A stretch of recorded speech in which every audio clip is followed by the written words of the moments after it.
what should be the agenda for Modi 3.0 after these big wins. There was a perception that after the setbacks in the Lok Sabha, the third term of Prime Minister Narendra Modi seemed somewhat adrift when it came to governance. So now, do these assembly victories give the Prime Minister the requisite boost to go ahead with radical reform that is needed for economic growth? While the freebies seem here to stay, the jury is still out though on the communally polarizing campaigns in this round of elections. It was a potent weapon in the BJP's arsenal, with Uttar Pradesh Chief Minister Yogi Adityanath, if you recall, raising the openly divisive slogan while campaigning in the state. But after protests by their NDA partners in the state, Prime Minister Narendra Modi tamed that particular rhetoric by coining the slogan, "Ek hai to safe hai." Now this, the BJP says, was responsible for galvanizing its core supporters in Maharashtra. The two key areas in which progress continues to lag are healthcare at the primary level, all the primary health centers, and education to upgrade skills. While the Modi government no doubt had announced several initiatives in these sectors in the past 2 terms, they need to, there needs to be a radical revamp in its approach to these 2 sectors. What is key really is what experts say is a time-bound and targeted implementation of welfare schemes, as was done in the case of Swachh Bharat, where toilets were constructed at a record rate. One example that experts give to improve healthcare in rural areas particularly is telemedicine. And this could address the shortage of trained medical personnel at the primary healthcare centers, where really these have been neglected over the years. Other experts want the Prime Minister to launch a campaign to eliminate corruption at the taluk and district levels to ensure an efficient and hassle-free delivery of welfare entitlement or services. Nothing but the truth. Hello, I'm Raj Chengappa of India Today and your host for Nothing But the Truth. Every week, we will deal with key issues of concern and bring you perspectives and clarity as to why these matter to you without holding back on the truth.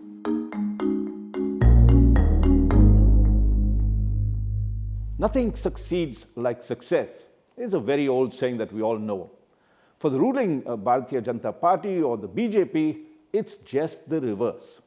Nothing, it seems, helps the BJP succeed more than a bout of failure. Now, why do I say that? If you recall, just 6 months ago in the Lok Sabha election, the party fell 30 seats short of the majority mark of 272 needed. Narendra Modi was sworn in as the Prime Minister for a historic third consecutive term, but for the BJP, there was a sense of defeat in that victory. That's because the BJP had vowed to storm back to power with a mammoth majority of more than 350 seats on its own. It never ever wanted to depend on its National Democratic Alliance or NDA partners for support, as it does now. Ironically, for the Congress party, which leads the Indian National Development Inclusive Alliance, or India, the combined tally of India was just 234 seats and was not enough for them to form a government at the center. But, and that's why I say it's ironical, by denying the BJP a majority, the Congress declared a victory. All that, of course, changed last week when the BJP notched a really massive assembly poll in the prize state of Maharashtra. This was a few months after it registered an astonishing win in Haryana, where it was widely predicted to lose, and all the opinion polls had indicated, except for a few, that it was going the Congress way. So in this episode of Nothing But the Truth, we will analyze what will be the national impact of these big wins for the BJP. There was a perception that after the setbacks in the Lok Sabha, the third term of Prime Minister Narendra Modi seemed somewhat adrift when it came to governance. So now, do these assembly victories give the Prime Minister the requisite boost to go ahead with radical reform that is needed for economic growth? Also, the other big question is, what should the priorities be for the Modi government in the months ahead, now that they have stormed to power in two major states. Without doubt, these two assembly victories, especially the big win in Maharashtra, has in many ways neutralized the setback of the Lok Sabha election and seen the BJP as a party bounce back.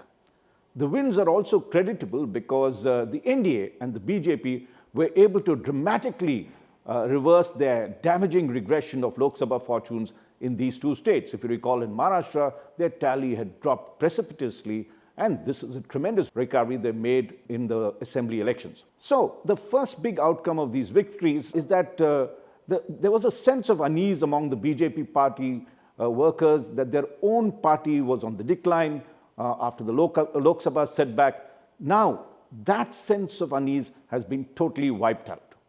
The second is that by exposing the India bloc's fragility, especially that of the Congress party, the wins have sent a very strong signal to the BJP's major NDA partners, whom they depend on for support. It is now evident after these victories to the two main allies, Chief Minister Nitish Kumar of Bihar and Andhra Pradesh's Chandrababu Naidu, that the BJP remains their only option as the India bloc has considerably weakened. This, of course, will strengthen the NDA government at the center. Of course, there are some caveats to these assertions. The India bloc's victories in Jharkhand and Jammu and Kashmir have certainly exposed chinks in the BJP armor and in many ways put the guardrails on the BJP's aggressive Hindutva stance. We will come back to this aspect later, but the third big outcome to these tsunami-like assembly poll victories is that it will, as I'd mentioned, there was a certain drift in the Modi 3.0 governance issues, and this should end that drift. These victories have given the Prime Minister Modi the mandate to proceed full steam ahead on his agenda for development and, of course, change in his third term. In a post on X soon after the Maharashtra win, Prime Minister Modi wrote, and I'm quoting it, "Development wins, good governance wins, united we will soar together." Later that evening, at a memorable victory rally in the BJP's Delhi headquarters, Prime Minister Modi told a wildly cheering crowd of supporters, the voters don't want instability, they want nation first, and then he added, they don't like those who dream of kursi first. The Prime Minister's dig was clearly directed at the Congress-led India alliance, whose Lok Sabha gains flattered only to deceive. Now, in the Lok Sabha 2024 election, the Congress party creditably doubled its tally, almost doubled its tally by winning 99 seats. But, as I'd mentioned in the BJP, it's the reverse, but nothing seems to fail the Congress party more than a few successes that it gets. Now, after the Lok Sabha performance, the Congress seemed to have been gripped by a sense of entitlement and inexplicable complacency. The result was that the party crashed to an ignominious defeat in Maharashtra. Its tally of 16 seats in the assembly polls is its lowest ever in the state. And remember, before 1990 and even after that, the Congress had ruled for many, many decades in this state. Now, in June, at the Lok Sabha elections, it had won 13 of the 48 seats that Maharashtra had, and in fact, scored the largest or got the largest share of seats, accounting for 27% of the Lok Sabha seats. But just 6 months later, it won only 5% of the seats in the assembly polls. Now, coupled with the earlier rout in Haryana, where it was widely expected to win, if you recall, it was truly a steep slide for the Congress party. The only consolation for the Congress party was that the India coalition won majorities in Jammu and Kashmir and in Jharkhand, as I had mentioned earlier. But here also, its alliance partners grumbled of the Congress's lethargic support and considered it or the party their weakest link. Yet, even as Prime Minister Modi and the BJP can take a bow for snatching victories from what was seen as the jaws of defeat, these assembly successes come with immense opportunities along with considerable challenges. So let's now answer the question as to what these victories mean for Modi 3.0 at the center and the priorities that the Prime Minister needs to set. Among the experts I spoke to was Amitabh Kant, India's G20 Sherpa and former CEO of Niti Aayog. Now, Kant believes that these wins have consolidated the Prime Minister's position in a big way at the center, and that, as he puts it, the wins are a mandate for a double-engine growth, a mandate for prosperity, and a mandate for creating jobs. While India's GDP growth rate is estimated to be currently, for this fiscal year, around 6.5 to 7%, Kant believes India should aim for a growth rate of 8 to 9%. Now, he says this is necessary because India needs to generate enough funds to meet the costs of this raft of new welfare schemes that have been announced without cutting back on infrastructure spend, which is very, very critical for our growth, capital expenditure, and of course, ensuring fiscal stability. This is crucial because, as we saw in the Lok Sabha elections and the 4 assembly polls this year, these revealed a very, very troubling trend. Political parties, including the BJP, resorted to massive freebies to woo the electorate and win polls. We saw in Maharashtra, for instance, the NDA partners, which fought under the banner of the mahayuti, they pushed through the Mukhya Mantri Maji Ladki Bahin Yojana, popularly known as the Ladki Bahin scheme, soon after the Lok Sabha elections. The scheme gave 23 million women from the economically weaker sections in the state a monthly dole of rupees 1,500. Simultaneously, the Mahayuti announced schemes for farmers and youth, which together are expected to cost the state exchequer rupees 90,000 crores. This is annual. This is a burden of success the Mahayuti government will have to bear as it begins a fresh term. However, Robin Sharma, the campaign strategist for Eknath Shinde, told me that the Ladki Bahin scheme was truly a game changer, not just for the Mahayuti and its allies, but also for the women in the state. Now, Sharma argues that money in women's hands will bring about a huge social and economic change in their lives. In a country where 90% of the people have an annual income of less than rupees 1.6 lakh rupees per annum, or if you calculate that, that's a little about rupees 13,300 per month, getting rupees 1,500 monthly for any person is big. Sharma believes that the Mahayuti's welfare schemes neutralized Uddhav Thackeray's ploy of dubbing Eknath Shinde as a traitor and helped him emerge as the real Shiv Sena. Of course, that is to be seen. But like Shinde in Maharashtra, in Jharkhand, Chief Minister Hemant Soren announced the Maya Saman Yojana, again for women, months before the polls. This scheme, too, entitled 5 million indigent women in the state to a monthly stipend of rupees 1,500. As soon as the BJP promised to increase the payout to rupees 2,100 in its manifesto during the election campaign, the India bloc led by the Jharkhand Mukti Morcha leader, Soren, topped it to rupees 2,500 rupees. Now, Soren, of course, won, but this would cost cash-starved Jharkhand rupees 15,000 crore annually and certainly come at the cost of development programs. Even Prime Minister Narendra Modi, once dead against the idea of cash doles and even mocking the opposition for its what he called the Revdi culture, eventually had to give in.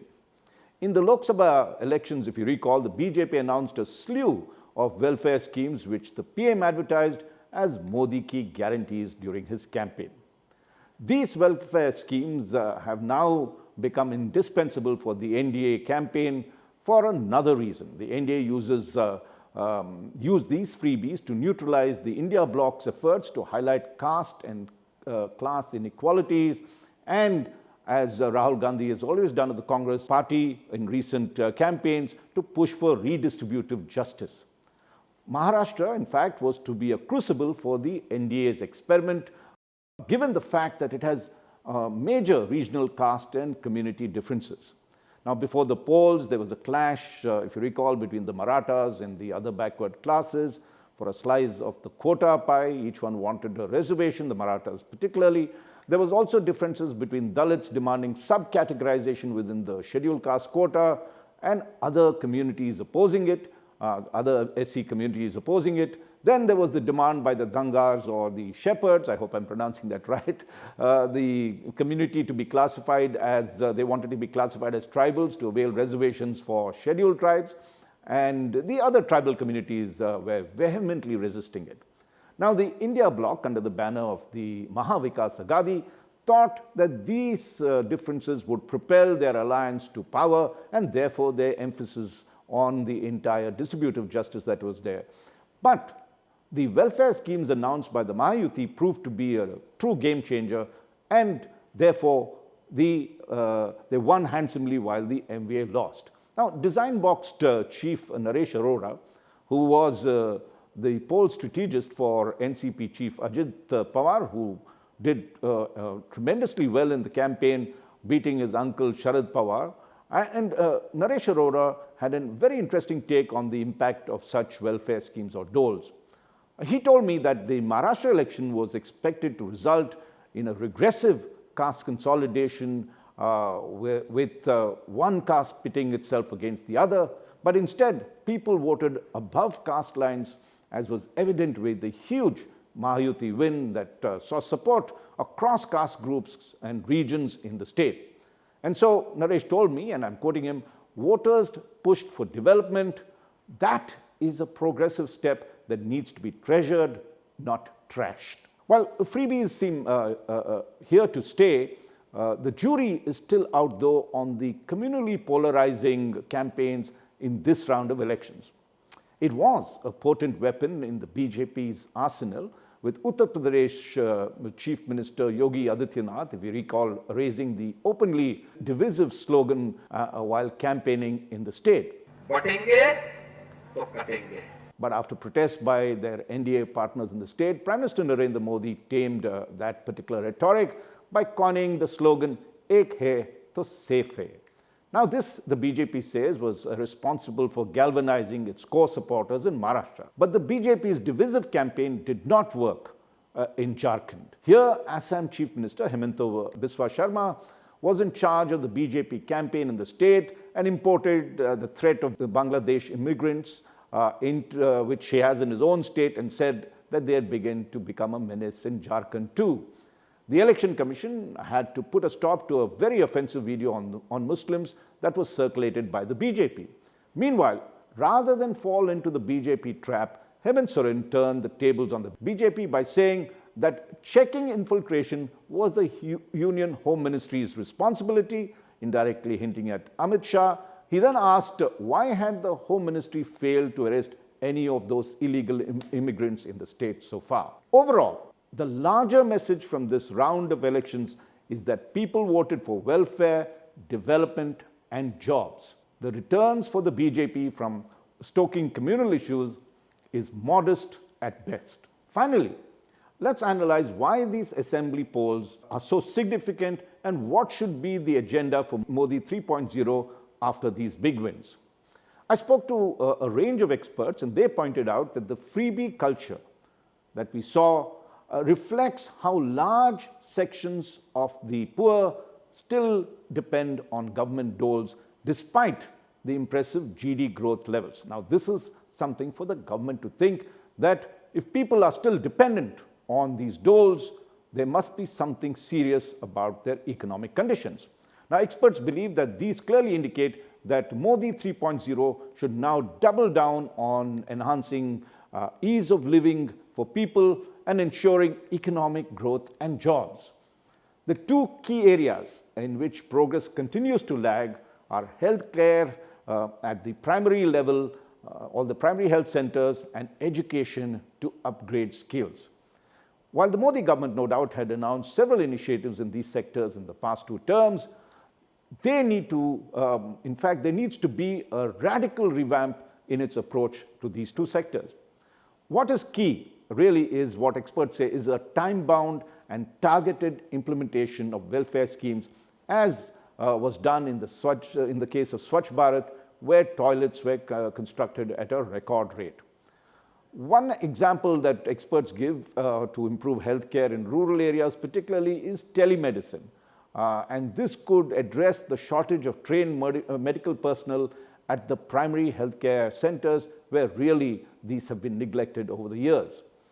Other experts want the Prime Minister to launch a campaign to eliminate corruption at the taluk and district levels to ensure an efficient and hassle-free delivery of welfare entitlement or services. Now, that is one big area that's very difficult to address because a lot of this happens in the states, but something needs to be done urgently about it because we all know that is where there are gaps and people are impacted considerably. Apart from these issues, Modi 3.0 needs to revisit the Prime Minister's unfulfilled agenda of boosting farm incomes and productivity. Former Union Agriculture Secretary Dr. Siraj Hussain, whom I spoke to, told me that infrastructure spending on agriculture has dipped considerably, including for storage of produce. Now, that is something that needs to be rectified immediately, because we've seen dramatic improvement in roads and other infrastructure across the country, but when it comes to farmers, things like cold storages and other kinds of things that are needed for them to store their produce and then sell it at the right time is still lacking considerably. Nor have farmers been given adequate incentives to diversify to the more lucrative horticultural crops like fruits and vegetables, which get them a better price. And one of the reasons is that because election sops are still focusing on increasing minimum support prices for paddy and wheat. Now, Amitabh Kant wants the central government to also hard focus on ensuring the expansion and the growth of the manufacturing sector. Now, this is a sector that has long been stagnant in terms of growth. While we saw services sector boom, the agriculture sector, of course, state plateau, and in fact, the growth is dropping there. But the manufacturing sector is key because that is what creates the jobs. And Amitabh Kant believes that the government should act as a major facilitator for the private sector to create jobs, not just try to create jobs in the government sector, but more in the private sector, and it should be a big facilitator of that. Kant also points out that the scheme for boosting government funding for R&D, which they had announced with big fanfare, has so far not yet taken off. And now that something needs to be done. Of course, there are many other things. And one other sector that needs boosting is exports. Now, US President-elect Donald Trump is likely to announce disruptive protectionist policies, including raising tariffs steeply against China. This could create space for India to emerge as an alternative in the global supply chain. And this is something that the Modi government needs to work on top speed to ensure that in the next couple of years, as China's weight in terms of exports declines because of the high protectionist costs that Trump might impose on it in terms of tariffs, India should step in and see where it could start becoming the alternative to what China does. Now, the Modi government should also press the pedal on its privatization drive. You know, that has been stalled for a while, and this would give them more funds for its development projects, apart from cutting down on government expenditure. Because you're spending so much on welfare, your fiscal deficits are increasing, and that could be a dangerous thing for inflation. To sum up, Modi 3.0 now has the mandate to deliver big, and the Prime Minister can move ahead rapidly on his agenda for Viksit Bharat. The nation now waits with anticipation. For more details on the mandate for Modi 3.0, you could read my report in India Today magazine, which analyzes the outcome of the Maha wins, the wins in Maharashtra and, of course, in Haryana.